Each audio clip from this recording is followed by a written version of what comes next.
तो नमस्कार। आज हम बोर्ड परीक्षा चर्चा पर आपके लिए बहुत महत्वपूर्ण ऐसे टिप्स लेके आए हैं, जो बच्चों इन टिप्स को आप अपना के बोर्ड एग्जाम में बहुत अच्छा खासा नंबर अर्जित कर सकते हैं। तो बच्चों आपके मन में ये सवाल चल रहा होगा कि आखिर में सर आज कौन-सा टिप्स बताने वाले हैं? बच्चों आपको थंबनेल से पता ही चल गया होगा आज हम आपको कौन से टिप्स बताने वाले हैं। कई बच्चों का हमसे ये सवाल है, सर हम लोग जो कॉपी लिखते हैं, कॉपी में क्या पैसा रखने पर या कॉपी में टीचर को ऐसी-ऐसी शायरी लिख दें, टीचर इम्प्रेस होके क्या हम लोगों को नंबर दे सकता है? तो चलिए बच्चों आज इन्हीं सब के बारे में हम लोग चर्चा करेंगे। तो बच्चों को वीडियो को ध्यान सुनना चाहिए और समझना भी चाहिए, क्या ऐसी बोर्ड एग्ज़ाम में हरकतें करने से हम लोगों को अच्छा खासा नंबर मिल सकता है? देखिए बच्चों, जब आपको बोर्ड एग्ज़ाम में पेपर मिले और पेपर कॉपी मिले, तो आपको कोशिश करना है कि आप जो एग्जामिनर होते हैं, आपकी कॉपी चेक करते हैं। आप अपने कॉपी में किसी शब्द को, क्वेश्चन के आंसर को इतने अच्छे तरीके से लिखें कि उसका इंप्रेशन बहुत अच्छा हो। अब बच्चों आप जान लीजिए अगर टीचर का इंप्रेशन अच्छा हो गया, तो आपको इतना अच्छा नंबर दे देगा कि आपका परसेंटेज शायद आपके एरिया में सबसे अधिक या फिर यूपी या फिर जिस भी आप बोर्ड के हो, आपका सबसे हाईएस्ट स्कोर हो जाए। लेकिन बच्चों ये सब तभी मुमकिन हो सकता है जब आप कॉपी को अपने आप बिल्कुल एकदम साफ-सुथरी लिखें। जैसे आपको कॉपी मिले, कॉपी लेते ही आपको दोनों साइड लाइनें खींचना है। बच्चों लाइनें खींचने के बाद आपको करना क्या है, जब आप लाइन खींच ले, तो लाइन खींचने के बाद बच्चों आपको ये ध्यान में रखना है कि आप जो भी लिखें, आप प्रश्नोत्तर संख्या डालें और बच्चों प्रश्नोत्तर संख्या डालने के बाद आपको ये प्रयास करना है, जब आप प्रश्नोत्तर संख्या बच्चों डाल लें, तो उसमें आपको ये देखना है, आपको जो भी क्वेश्चन हो, जिस भी क्वेश्चन का आंसर लिखना हो, तो आप कोशिश करिए उस क्वेश्चन के क्या करना है, उस क्वेश्चन के बच्चों जो आंसर होता है, आप पहले हेडिंग थोड़ी-सी डाल लें, फिर बच्चों आप उसके हेडिंग को लिखना शुरू करें। हेडिंग के आंसर को लिखना शुरू करें। इससे क्या होगा बच्चों, जब टीचर आपकी कॉपी को चेक करेगा, तो टीचर ये देखता है कि बच्चे ने कितने अच्छे तरीके से लिखा है। पहले हेडिंग डाला गया, हेडिंग के बाद आंसर की राइटिंग की गई। तो बच्चों ऐसे आप लिख के आप बोर्ड एग्जाम में बहुत अच्छा नंबर ला सकते हैं। हाँ, अब हमारा ये सवाल है, सर क्या शायरी लिखने से, क्या पेपर में पैसे रखने से 100, 200, 500 को नोट रख दें, क्या हमें पूरा नंबर मिल जाएगा?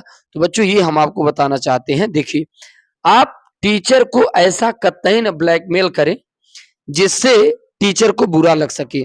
बच्चों देखिए, जहाँ तक पैसा रखने की सवाल है, पहले तो ये फ़ॉर्मूला काम कर जाता था, लेकिन पैसे का फ़ॉर्मूला अब नहीं काम कर पा रहा है। बच्चों अब आप एग्ज़ाम देंगे, तो वहाँ भी सीसीटीवी कैमरा है और जहाँ आपकी कॉपी सील होगी, वहाँ भी सीसीटीवी कैमरा है और जहाँ एग्ज़ामिनर आपके बच्चों कॉपी चेक करता है, वहाँ भी सीसीटीवी कैमरा। और बच्चों सीसीटीवी कैमरे तो हैं ही, उसके साथ-साथ क्या है कि कई एग्ज़ाम बोर्ड के ऑपरेटर भी लगे होते हैं बच्चों, ऑपरेट करने वाले कि आखिर में कॉपियाँ जज कैसी रही हैं? क्या कॉपी में पैसा तो नहीं रखा गया है? क्या कॉपी में पैसा ही तो नहीं निकल रहा है? तो वहाँ पे बच्चों चेक करने वाले होते हैं। हाँ, पैसा आपका निकाल के ले लिया जाएगा, लेकिन बच्चों आपका नंबर नहीं बढ़ाया जाएगा। तो ये चीज़ें आपको ध्यान में रखना है।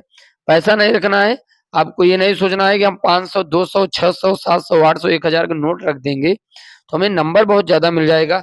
बच्चों यदि आप पैसा रख भी दिए, यहाँ अगर पैसा रख के आप अपना परसेंटेज बढ़ाने का प्रयास भी करेंगे, तो भविष्य में आप कहाँ तक पैसा रखते चलेंगे।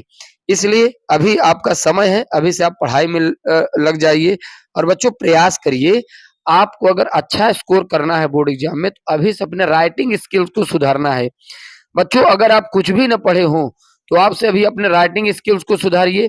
राइटिंग ही एक ऐसी चीज़ है, जो आपको अच्छा नंबर दिला सकती है। हाँ, हमारा जो नेक्स्ट पॉइंट है, कई स्टूडेंट ये सोचते हैं कि सर हम अगर शायरी लिख दें, तो हमें क्या नंबर मिल सकता है?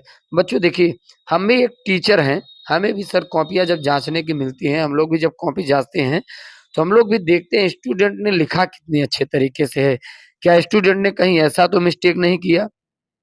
कहीं स्टूडेंट ने ऐसा तो नहीं मिस्टेक किया कि हम लोग जो लिख रहे हैं कॉपी उसमें शायरी तो नहीं है? देखिए बच्चों, आपको शायरी वगैरह नहीं लिखना है, आपको क्वेश्चन लिखना है। हाँ, अगर कुछ करना है, तो आप क्वेश्चन लिखिए, क्वेश्चन के आंसर को जब आप लिखिए, आंसर को आप अपने शब्दों में थोड़ा जोड़ के आगे लिख सकते हैं। लेकिन बच्चों आप सोचिए हम शायरी वगैरह लिख दें, हमारी कॉपी पूरी भर जाए, हनुमान चालीसा लिख दें, तो बच्चों देखिए ऐसा अगर आप कुछ लिख कर अगर आप टीचर को ब्लैकमेल करना चाहेंगे, तो टीचर आपसे प्रसन्न नहीं होगा। तो बच्चों ये चीज़ें ध्यान में रखना है, शायरी नहीं लिखना है। कभी-कभी तो हम देखते हैं स्टूडेंट टीचर को ब्लैकमेल करने के लिए लव लेटर तक की जैसी चीज़ें लिख देते हैं, तो बच्चों ये सब चीज़ें आपको नहीं लिखना है। अपने आप को क्वेश्चन से ही चीज़ें बातों को लिखना है। हाँ, अगर और कुछ आप करना चाहते हैं, तो आप जो भी आप क्वेश्चन को पढ़े हो, आप उसे अच्छे तरीके से सजाकर, अच्छे तरीके से वीआर हैंडराइटिंग में आपको बच्चों लिखना चाहिए। जितने आप अच्छे तरीके से हैंडराइटिंग में आप लिखने का प्रयास करेंगे, उतना ही अच्छा आपका राइटिंग बने